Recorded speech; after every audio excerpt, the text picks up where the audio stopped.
আসসালামু আলাইকুম, welcome to my channel Muslims diary. আজকে আমরা জানবো মহানবী সাল্লাল্লাহু আলাইহি ওয়াসাল্লামের জীবনী পর্ব 10। পর্ব 1 থেকে 9 ভিডিও লিঙ্ক এই ভিডিও ডেসক্রিপশন বক্সে দেওয়া থাকবে, আপনার চাইলে দেখে নিতে পারেন। দাওয়াতের প্রকাশ্য ঘোষণা। এই আওয়াজের স্পন্দন এখনও মক্কার আশেপাশে শোনা যাচ্ছিল। এ সময় আল্লাহ তাআলা এই আয়াত নাজিল করেন যে, তোমাকে যে আদেশ দেওয়া হয়েছে সেটা খোলাখুলি তুমি ঘোষণা করো এবং মুশরিকদের দিক থেকে মুখ ফিরিয়ে নাও। এরপর রাসূলুল্লাহ সাল্লাল্লাহু আলাইহি ওয়াসাল্লাম পৌত্তলিকতার নোংরা ও অকল্যাণসমূহ প্রকাশ্যে তুলে ধরেন এবং মিথ্যার পর্দা উন্মোচিত করেন। তিনি মূর্তিসমূহের অন্তঃসার শূন্যতা, মূল্যহীনতা তুলে ধরেন এবং তাদের স্বরূপ উদ্ঘাটন করেন।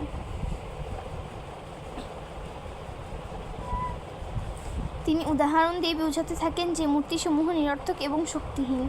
তিনি আরও জানান যে যারা এসব মূর্তি পূজা করে এবং নিজের ও আল্লাহর মধ্যে এদেরকে মাধ্যম হিসেবে স্থির করে, তারা সুস্পষ্ট পথভ্রষ্টতার মধ্যে রয়েছে।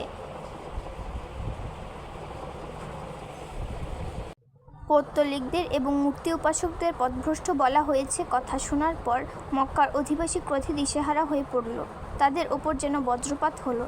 এ কারণে কুরাইশরা আকস্মাৎ উৎসাহিত হলো এবং বিপ্লবের শিকড় উৎপাটনের জন্য উঠে দাঁড়ালো।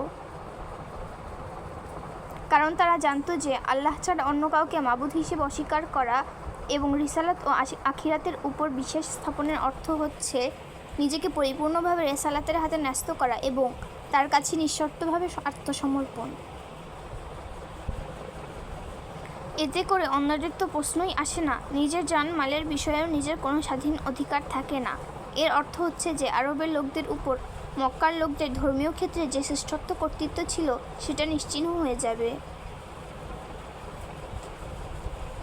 লোকদের উপর তারা যে অত্যাচার নির্যাতন চালিয়ে আসছিল সেসব থেকে তাদের দূরে থাকতে হবে। কুরাইশরা এর অর্থ ভালো করেই বুঝতে পারছিল।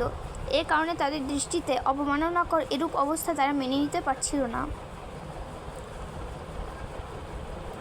কিন্তু এটা কোনো কল্যাণের বা মঙ্গলের প্রত্যাশা নয়, বরং আরও বেশি মন্দ কাজে নিজেদের জড়িত করাই এর উদ্দেশ্য। আল্লাহ তাআলা বলেন, বরং এজন্য যে মানুষ চায় ভবিষ্যতেও মন্দ কাজে তারা লিপ্ত হবে। কুরাইশরা এসব কিছুই বুঝতে পারছিল, কিন্তু মুশকিল হচ্ছে যে তাদের সামনে এমন এক ব্যক্তি ছিলেন যিনি ছিলেন সত্যবাদী এবং বিশ্বাসী। তিনি ছিলেন আদর্শের উত্তম দৃষ্টান্ত। দীর্ঘকাল যাবৎ মক্কার আদিবাসীরা পূর্বপুরুষদের মধ্যে এ ধরনের দৃষ্টান্ত দেখেনি এবং শুনেওনি। এমন এক ব্যক্তিত্বের সাথে তারা কিভাবে মোকাবিলা করবে সেটাও ভেবে ঠিক করতে পারছিল না। তারা ছিল অবাক, তারা ছিল বিস্মিত। তারা অনেক চিন্তাভাবনার পর এই সিদ্ধান্ত গ্রহণ করলেন যে তারা আবু তালেবের কাছে যাবেন এবং তাকে অনুরোধ করবেন।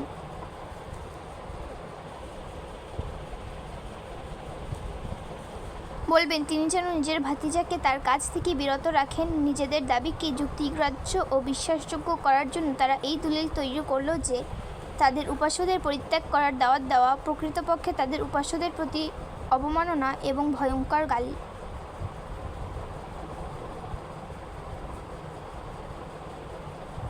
আবু তালেব সমীপে কুরাইশ প্রতিনিধি দল। ইবনে ইসহাক রহমাহুল্লাহ লিখেছেন, কুরাইশদের মধ্যে নেতৃস্থানীয় কয়েকজন লোক আবু তালেব এর নিকট গেল এবং বলল যে, আবু তালেব, আপনার ভাতিজা আমাদের উপাস্যদের গালাগাল করেছে, আমাদের দিনকে পথভ্রষ্টতা বলেছে, আমাদের বিবেককে নির্বুদ্ধিতা বলে অভিহিত করেছে, আমাদের পিতা ও পিতামহদের পথভ্রষ্ট বলে আখ্যায়িত করেছে। কাজেই হয়তো আপনি তাকে বাধা দিন, অথবা তার এবং আমাদের মাঝখান থেকে আপনি সরে দাঁড়ান।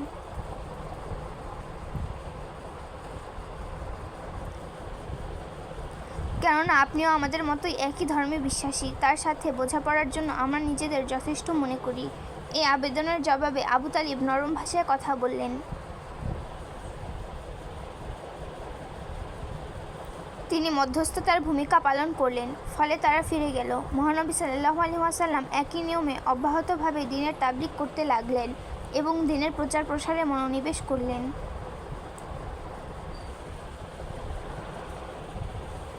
ভিডিওটি ভালো লাগলে লাইক, কমেন্ট, শেয়ার এবং সাবস্ক্রাইব করে আমাদের পাশেই থাকুন এবং অন্যান্য ভিডিওর আপডেটস পেতে চোখ রাখুন আমাদের ইউটিউব চ্যানেল মুসলিমস ডায়েরিতে। আসসালামু আলাইকুম।